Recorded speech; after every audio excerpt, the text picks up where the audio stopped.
I have the Yeah, I saw, man. mine. That's really Yeah, cool. That's really it's cool. great, Thank man. you. Congrats for the new album. I think this Thank new album you. is an inflection point in the career of Carnation because some things changed from my point of view, and we have a lot of work here, I think.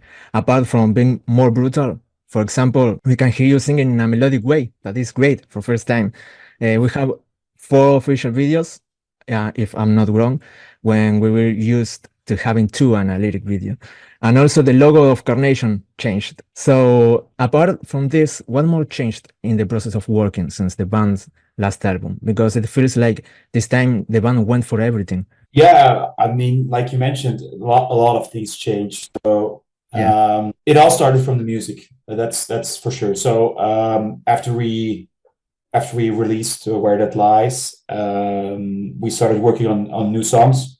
Yeah. And our main songwriter is Jonathan, a guitar player. While writing the new music, he started adding a lot of different elements to the sound. He wanted to have a lot of lead focus on the album, a lot of lead guitar parts that he wanted to incorporate into the playing. I mean, it was already more on the Where It Lies album compared to the Chapel of Thorns one, but he felt like he wanted to incorporate even more like lead sections, guitar solos, like sections where you have a different rhythm guitar doing different stuff than the lead guitar part. So that's really his main idea that he had for the third album, like a heavy focus on lead and melodies. And while writing the new material, he also started incorporating like more acoustic or like softer parts into the sound. And he asked us, or when he presented us his ideas, he asked us if it could work for Carnation. And we were very excited about those ideas. We felt like it really could work. It could really be something refreshing for our band and for our identity. I was already practicing clean vocals for a long time, and I was always thinking like maybe I could use this at some point in song for Carnation. And we felt like with the material that was on the table for the third album, we felt like now was a good time to try and add like clean vocal sections here and there. And that's how it ended up on Replicant and Curse Mortality, for example.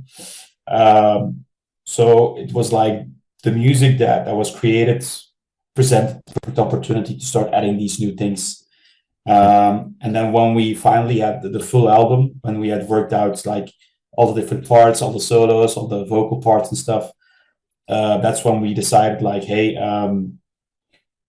we want to change a lot of other stuff for the band to like complement this music, like to like add to this music, because we felt like the current or like better said, the old logo that we had, it was a cool logo, but we felt like it didn't really fit the new album that we had created. We felt like it was a bit too extreme for the sound that we had on the new album, and that's why we wanted like a new logo, something that we started from the original one, and then we worked with a designer, and he reworked the one that we had, and he added new stuff and he listened to our feedback, and that's how we ended with the logo that we have for the new album.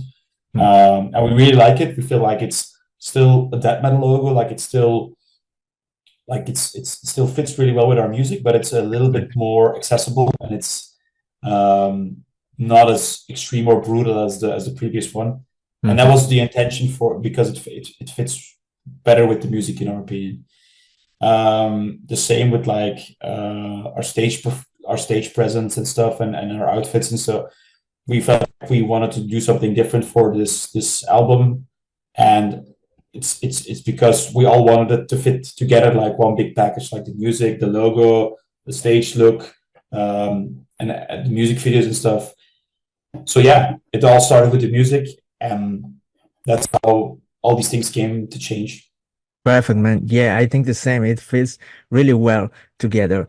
I want to know what makes for you a song a good song. I mean, at least from your point of view, when you do a quality check for Carnation, what do you take into account the most for a song?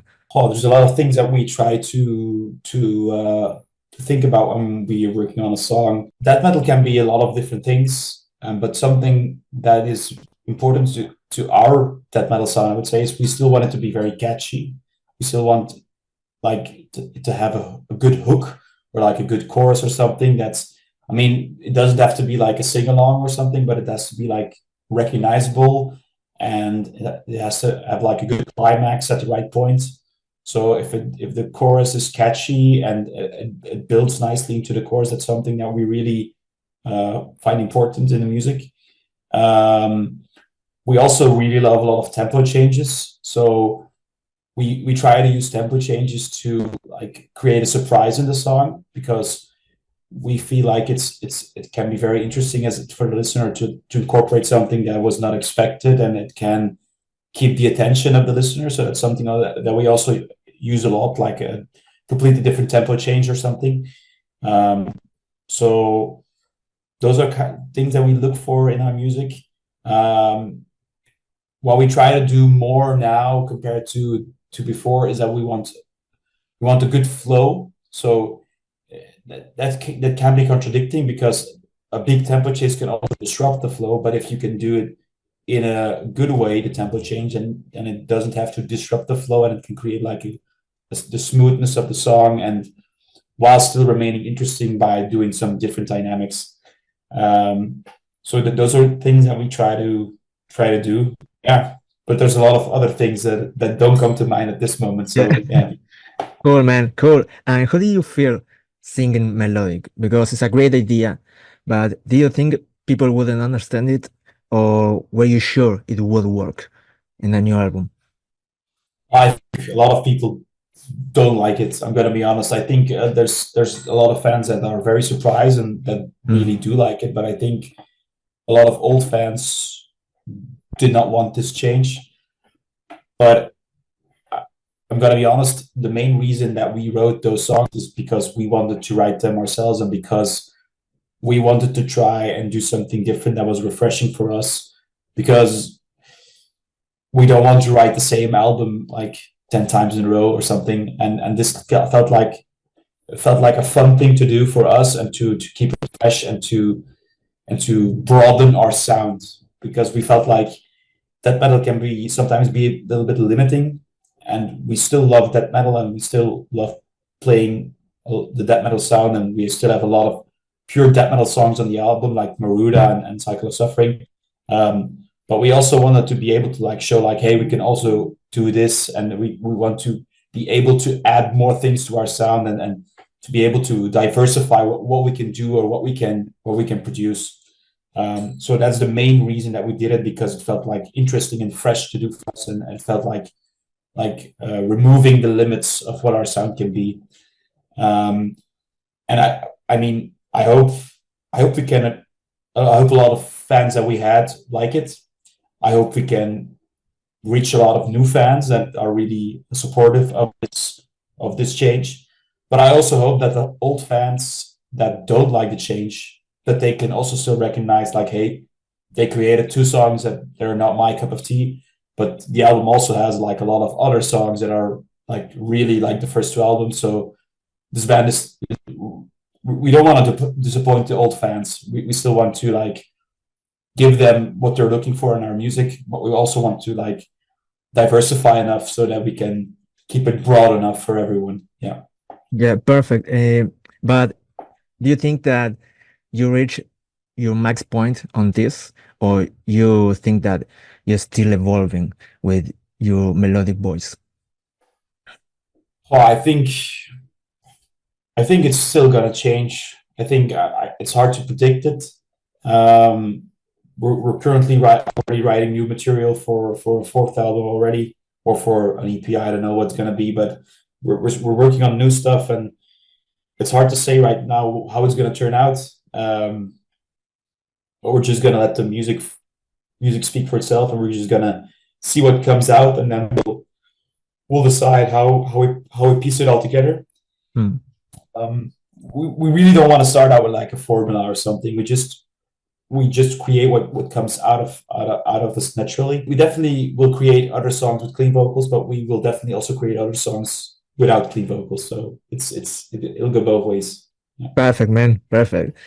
And speaking about this album, what represents the artwork of Course Mortality? This, the title, and the lyrics are connected between themselves, or does each song talk about different topics? Well, it's not like every song on the album deals with the same thing, but there are a couple of recurring themes or recurring items in the album.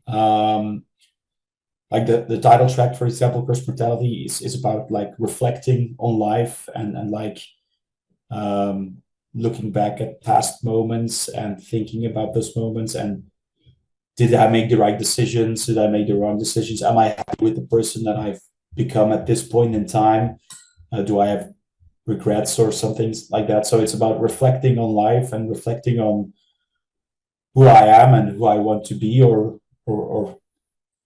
it's probably a question that everyone asks themselves at a certain point in time. So that's what the song is about mostly, and it's about growing old and realizing that life ends at a certain point, and did I make most out of life, and did I do all the things that I want to do, or did I not become the person that I envisioned to be? So that's what the song mostly is about. And there are other songs on the album that have similar themes, not the same themes, but that have like similar stuff. Like Replicant, for example, is based on the movie Blade Runner, and it's the song is mostly about the replicants only have a lifespan of 4 years, and they really, yeah, it's a very short time, and they would really like to extend their lifespan. And it's if you compare it to Curse Mortality, you can see a similarity there, that the life is finite, and that it's sad that it has ended at a certain point, and that it's hard to do anything about that. I mean, you can't change your fate. You can't decide to live 100 years longer. So that's a theme that really comes up quite a lot of times in the album. And yeah, that's an important theme on the album. Yeah, honestly, Replicant is one of my favorite songs of this album because it's a very versatile song. We have a slow death metal that I love, and also it's one of the songs that using melodic, and it's very brutal. But in your case, do you have any favorite song or a song that you can recommend for the people that didn't listen to it so far? Personally, my favorite is the title track, Curse Mortality, because I think if you want to listen to one song on the album to get an idea of what's on the album, then I think Curse Mortality is a good example, because it has like the slow parts, it has like the clean vocals, but it also has like the very heavy parts, like slow chugging parts, but also like fast blast stuff at the end. So it's very diverse song, and it gives an idea of all the elements that are in our current sound. Like the fast stuff at the end of Curse Mortality comes back in a lot of different songs, but are like more prevalent in some other songs. But like the clean vocals at the start of the song also come back in like Replicant or stuff, and like the slow chugging stuff that are in the middle you get like in the song like Submerged, which is also a very slow song. So a lot of elements on Curse Mortality come back in the album, so it gives the best example of what's on the album as a whole. Great, man. Another point that I want to mark is the production of the album was made in the same studio that the previous one, or is all new stuff for this new one?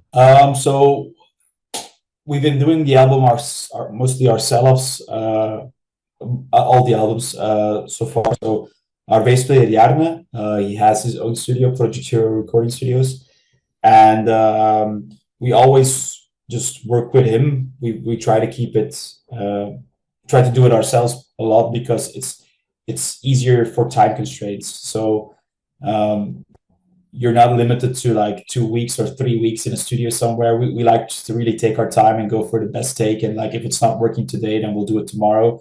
And if you have your own studio, and then you can really be flexible and like get it done when the best take presents itself.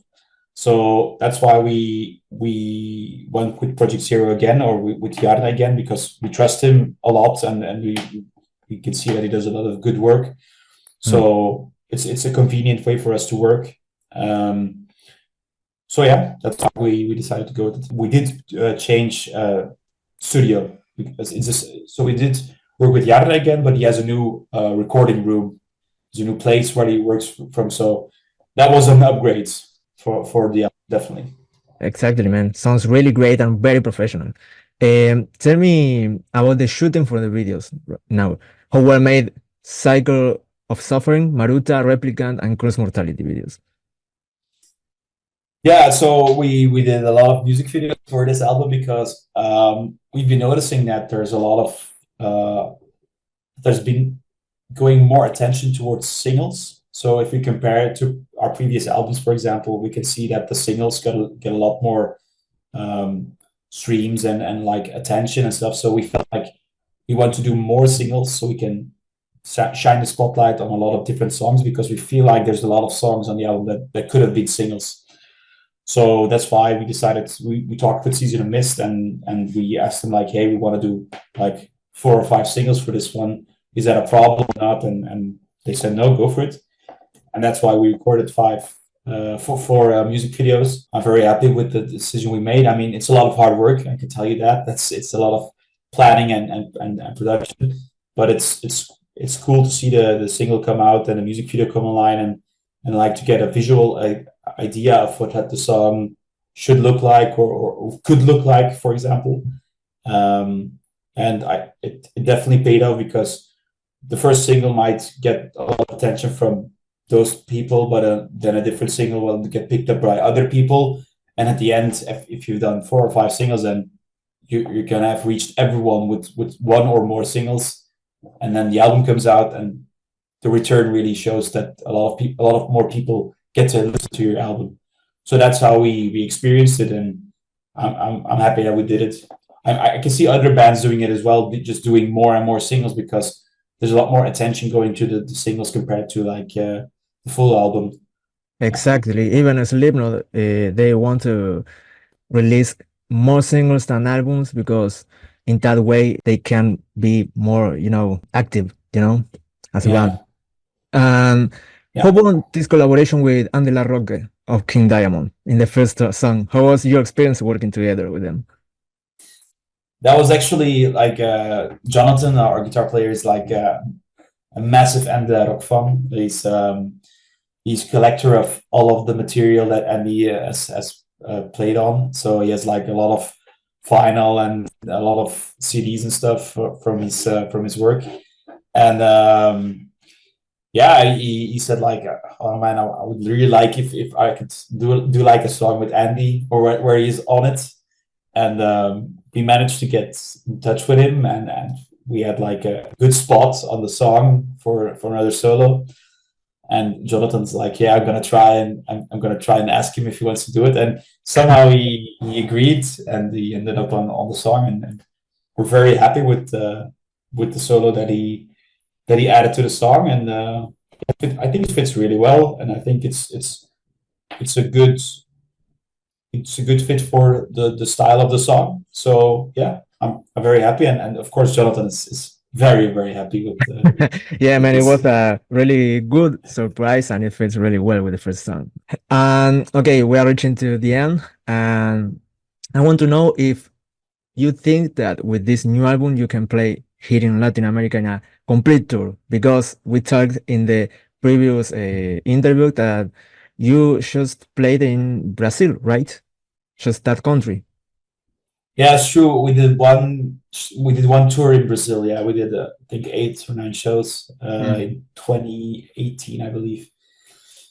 And yeah, I would love to return to South America. Definitely, it's Brazil was already a good experience, but I can imagine that in a lot of other countries it will be awesome as well to perform there. So I'm hopeful that we can make it happen, and we're always looking for opportunities, but it's always it's quite a lot of work, and it's quite challenging to get it done, but we're gonna try and make it happen. Perfect, man. And your next show, the first show of January is 70,000 tons of metal, right? That's So true, yeah.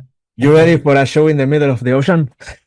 Yeah, I'm looking forward to it. So we Good. just announced it this past week, and we're leaving in 2 weeks from now, I think. So I'm looking forward to it. It's Good, it's man. it's a special experience, and it's always fun to do stuff like that. So yeah, Yeah, also you are going to play at Dynamo, Metal Fest, and a Summer Breeze in Germany. yeah, that's true. Yeah, those festivals are confirmed and announced. So yeah, definitely. And how was your experience at Grass Pop in your country, right? So you were there with your people. So how was that experience? That was crazy. It was a very good experience for us, but it was also a very stressful experience for us because 1 week before the show, or maybe it was 2 weeks, I'm not sure, we released our first single for the new album, and the title track is Brutality, and Yes. we like just released the single, so we have to perform it live, but it felt like it came a lot sooner than we expected. We were like still really rehearsing the song a lot. We were still working out like on the live stuff, how we're going to perform it live, like in the best way possible. So we were still working on that a lot, and it felt very stressful. Like shit, we're gonna do like this song for the first time for so many people. Like hopefully nothing goes wrong. But it all went great. I mean, we had no trouble. It felt like no technical issues, no problems at all. So I'm very happy with the show. And then I gotta say, was one of the coolest shows we ever did. It was really a lot of people came out, and everything went super smooth. So yeah, still have good memories of that one. Man, you didn't seem like, a stressful person. You seemed like in that moment you seemed like a demon in the middle of the stage. Yeah, man. We were here in my channel watching the live stream of Graspop. I was Oh, an insane performance. So cool, man. Thanks. That's great to hear. Yeah, I okay. mean, Yeah. we try to give as best to as possible, but I can tell you, like 5 minutes before the show, I was like, holy shit, this better work out. Good. Yeah, man, it works really well. It was insane. And my last question is, what advice would you give to a band just starting out in the industry? Because today there's a lot of competence. So how can someone stand out between all the bands? Oh, that's a good question. It's a tough question. I've been in band since 15 years already, so it's a lot of hard work. If you can, it's probably one of the strengths of Carnation, I would say, is that we are 5 people, and all 5 of us have different strengths. One really focuses on the writing aspect or on the music aspect. We have others who try to spend a lot of time doing like social media and stuff. We have others who are like focused on communication and management, and like looking at like finance and stuff. So everyone in the band has like different strengths and weaknesses, of course. But if you can like work together in a smart way and like divide the work, and like if someone from your band is very good at video and the other is good at audio, then you can work together really well, and you can like do stuff yourself, and that's always an easier way to work. That's a tip I can give to new bands. Like if you can learn to do it yourself, and if you can work together in a smart way with the other guys from your band, then you can like go a long way, and without having to rely on people outside of the band. Yeah. Exactly. It's a very important point. Get well with all the people that is around you. So, man, was an honor for me because I'm a big fan of Carnation. I hope to see you in live here in Latin America very soon, and I wish you the best, man. Really. I hope we can. I hope we can come back to Latin America. That would be really cool. I mean, I hope so. We can get it done in the near future. And if so, then I hope to meet up with you and have a good talk. That would be really cool. So thank you for the interview, and hope to speak to you next time. Thanks to you, man. See you. See you. Bye bye.